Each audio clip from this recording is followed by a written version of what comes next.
נברך את מעיין חיינו, שכינת העולם שהחיינו וקימנו והגיענו לזמן הזה, לזמן הזה. Hi, I'm Rabbi Bradley Shavit Artson, the Rosalind and Abner Goldstein Dean of the Ziegler School of Rabbinic Studies at American Jewish University in Los Angeles. I'm here with my good friend and teacher, Rabbi Sharon Brous, the founding rabbi of IKAR, a spiritual community that's located in Los Angeles, but whose wonderful healing influences are spreading across North America and beyond. Welcome. I'm happy that we can be here, and I'm happy we can have a conversation to share with all of us thoughts that will prepare us for the holy days that are approaching. I know that this summer you had the opportunity to travel to Liberia in West Africa with the American Jewish World Service. And there you experienced a nation that is struggling with a tremendously violent recent past and with challenges of reconciliation. I wonder if you could share some thoughts and insights about your trip. Sure. My interest in this region in West Africa emerged when I was in rabbinical school, and I started to study conflict resolution and human rights. And it was right in the moment when the wars in Sierra Leone and Liberia were really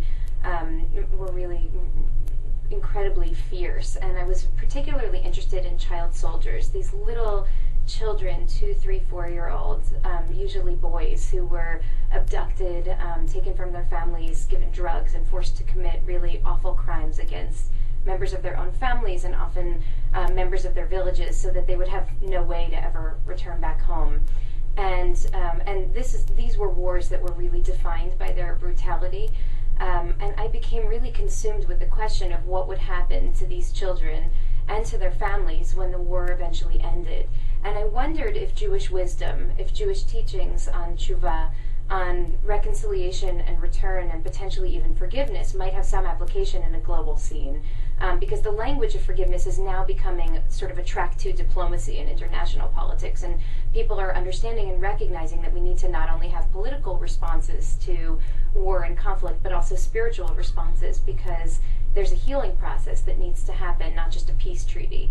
And so I spent a lot of time researching and learning about this region, and then just this past summer had the opportunity to travel with Ruth Messenger and a small group of people to experience firsthand what's going on post-conflict. The war ended and the disarmament occurred about 8 years ago, but this was a very long and particularly atrocious war that touched every single home.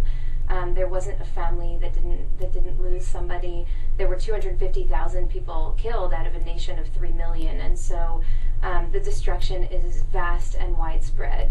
And I went with a particular eye toward reconciliation and the possibilities of bringing some of these ideas of healing into the discourse and conversation to see if that might help move things along in this country.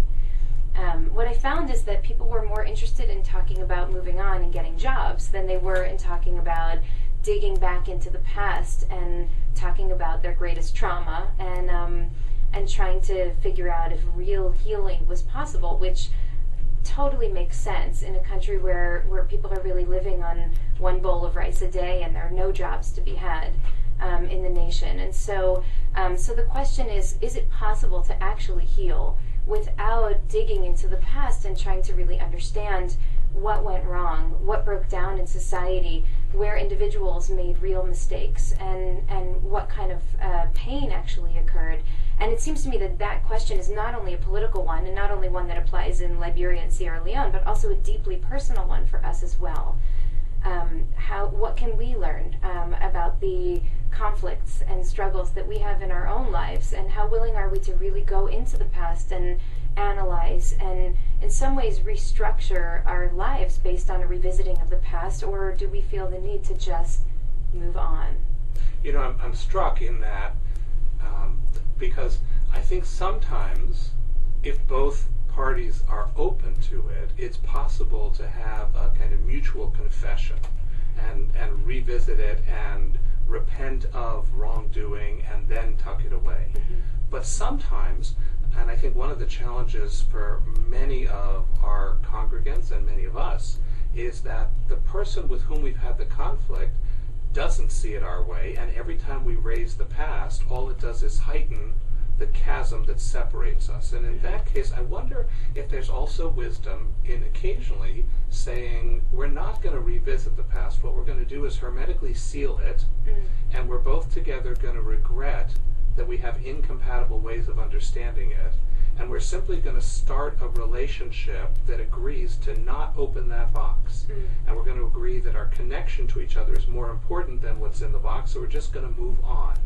I wonder if there are any precedents for that or any insights along those lines. So my sense is that I understand the instinct and the desire for that, but it's basically like putting a bandage over an infested wound. That what we need to be able to do in some ways in order to heal is we have to be able to clean out as much as possible, and then start the healing process. And of course there will be a scar, but I think that hermetically sealing the past doesn't work. The past continues to reemerge. And so my sense is, from the wisdom of our tradition, that what we have to do is we have to be willing to re-enter into some of the darkness of the past in order to try to find a way to deal with it responsibly so that we can build for the future. And it doesn't mean dwell permanently in the past. And think about the system of Yiskor for a moment, just to having the opportunity several times over the course of the year to just remember, to reflect and to remember and to weep, so that you can live for the rest of the year and really be present to life and not be, always consumed with the darkest moments. And so it seems to me that there has to be some kind of structure that can actually hold memory. And what we hear all of the time after there's been either war or personal struggle is forgive and forget. We have to move on. And this strikes me as a profoundly un-Jewish idea.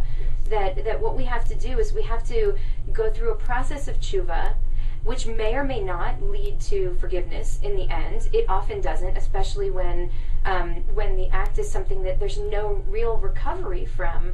But it's a process. It's a process. There are steps to be taken anyway, and then to create space for memory, to actually hold the pain, to remember it, and to figure out how to tell the story of it for the next generation, and then to be able to begin to heal and move on. So it's not forgive and forget. It's actually, I think of it as sort of reconcile and remember, but create some kind of holy space that can hold the pain of the past so that we can actually move on in the present. One of the places where Jewish tradition and contemporary science come together is that we've learned from neurobiology that memory is not simply a suitcase that contains something and you pull it out unchanged. Every time you remember something, you remember it. So people who lose the ability to see in color, their memories go to black and white because you reconstruct the memory every time you bring it out. You actively reshape it. And I think that's why Rambam, Maimonides, says that the act of tshuva shlema, complete tshuva, is when you're in that same position and you don't respond the same way again. So our memories aren't in the past. Our memories may be of the past, but they are very much alive. And in that sense, being courageous enough to take it out and re-contour it by a contemporary reaction may be a path to healing. And one of my concerns is that without a process like this, so when the past inevitably revisits us, that we will do exactly the same thing that we did before, that we'll slip into patterns, or that, worse, that we seek revenge or retribution because the pain has never been dealt with in some responsible way before. And this is very much the impulse behind the Truth and Reconciliation Commissions, which have been in a number of in dozens of countries around the world who've dealt with sort of post-conflict regions, which are not structured exactly the way I think a Jewish Truth and Reconciliation Commission would be structured. But at the same time, they understand that you cannot move to the future until you deal responsibly with the past. And so there has to be some voicing both of pain and victimization, and also of a kind of confession of what a person did that one regrets now that the conflict is over. And so, you raised earlier this interesting question of what happens when both parties aren't playing by the rules. So when you want to go through a process of tshuva, but the person on the other side isn't present. And so I think it's really important here that we create avenues and opportunities for people to begin to go through a healing process, or what we would call a tshuva process, even if the party on the other side is no longer alive or is no longer in the conversation. And I wouldn't always advise calling up the perpetrator and inviting them over so that you could have a process. I would almost never advise that, but creating space for there to be some kind of healing process so that a person who has been victimized is not a victim. And one of my good friends, Reverend Ed Bacon, writes that he once went through a writing exercise where people were asked to write out an outline of their autobiography where they saw themselves as the victim. And so imagine your life story if you saw yourself as the victim. And then they asked them to write out their life story in which you are the hero. So what does your life look like in broad strokes when you're the hero? And finally, to write out your autobiography in which you're a learner. And he says ultimately the goal is not to be a victim and not to be a hero, but just to be a person who's able to learn from life's struggles and life's triumphs. And it strikes me that one of the ways to leave victimhood behind is to acknowledge what happened in the past, to forgive yourself for being in the position in which that was able to happen in the first place, and then to stop seeing yourself only as a victim, but actually as a learner, someone who can take what happened in the past and find strength and empowerment and be able to build toward the future. I guess the piece that feels missing in that, and it's a beautiful set of essays, is your life with you as the victimizer. Mm-hmm. Because so often we tell our story as though we are the victim, and our being a victim blinds us to the way we then in turn contribute to the victimization of others. And it's not one or the other. I think the challenge that life dishes out to us is that we are both victims and victimizers in various stories and in various ways. And that's part of the challenge of reconciliation. I remember a talk you gave a year or two ago in which you linked Yom Kippur and Yom Kippurim, that Yom Kippur and the day of Purim, the festival of lots, which are so different on the outside, have some deep similarity in helping us get to the chasm that is life and reorienting ourselves. I'm wondering if you'd be able to share some of those thoughts too, because it feels like it applies here. I feel like this is the best stuff that they never taught us in religious school. But I've been thinking a lot over the past couple of years about really the connection between these two. Obviously it says in the Talmud that Purim is actually a day like, that Yom Kippur is a day like Purim, that Purim is kind of the ultimate holiday. And I've been working a lot to try to understand really what these 2 days are about at their essence. And it strikes me that the calendar kind of orbits around these 2 days, one in the fall and one in the spring, which are both essentially the same day, saying that life is capricious, that life is and precious, could end in an instant. And so you've got to figure out what to do and how to build a life of meaning given that reality. And the answers are incredibly similar, actually, even though they appear on the surface to be very different. So the Purim response is about feasting and revelry. The Yom Kippur response is about fasting and solemnity in many ways. But ultimately what they're saying is something needs to prick the conscience, so to speak, right? Something needs to happen at least twice a year to force you to recognize that everything you love could be gone in an instant, and that you might not be here tomorrow. And so what will you do about it? The response of Purim is matanot lavionim and mishloach manot, that you acknowledge the people you love in the world and you give them gifts of recognition and gratitude, and that you give to the poor, because that could be you tomorrow and it could have been you today. And the response of Yom Kippur is tshuva, tefillah, and tzedakah, that you respond to life's capriciousness by trying to rebuild the relationships that are most important in the world, by recognizing that you're not actually everything, that there's a force greater than you, and again, by working to make this world a more just world as long as we live in it. So it's sort of the recognition that everything might end tomorrow that sparks our obligation to be more responsible while we're here today.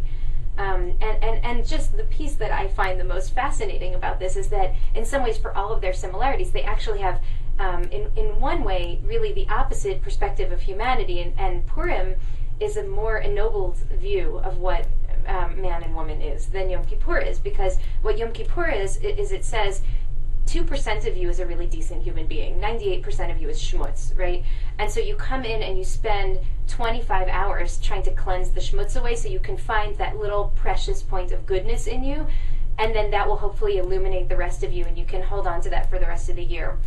Purim says the opposite. It says 98% of you is pretty decent, but 2% of you is a real, schmo. So what you have to do is come to terms with your 2% once a year so that you can actually give it some breath and space and light, and then you hide it away again at the end of Purim, because you don't want to live in that place. None of us want to live with that 2% exposed all year long. So that's the part that's actually different between the two. But I love the recognition that the part of us that's suppressed during the year is the part that needs to be exposed.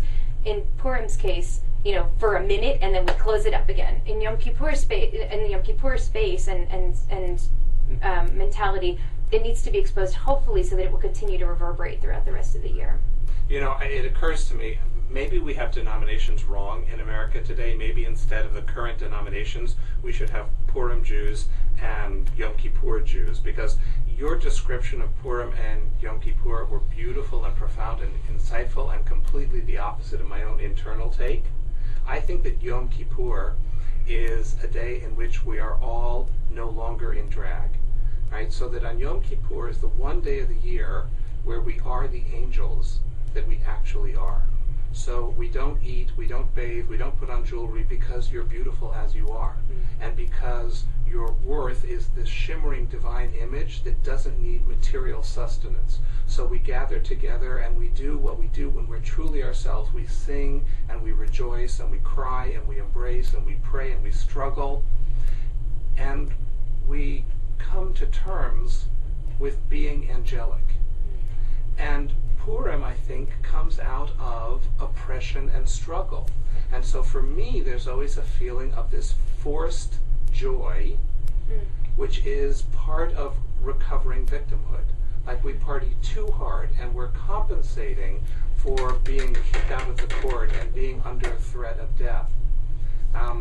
And maybe, if anything emerges from the conversation, it's that both takes on the festivals contain important light. That there is a way in which it's, as you said, the shmo and the shmutz. Notice the sh is always a bad thing in Judaism. Or it could be that Purim is trying too hard to fend off recent victimhood and threat of death, and that Yom Kippur is misunderstood as this day of self-affliction, when in fact it's a day of coming out as an angel and of being the angel you truly are. In any case, so much to think about and so much to talk about. I want to thank you for joining us for this wonderful conversation. You see why Rabbi Brous enjoys the wonderful reputation that she does as a sage and as a teacher and a guide. Thank you very much, and I wish you a very meaningful Elul.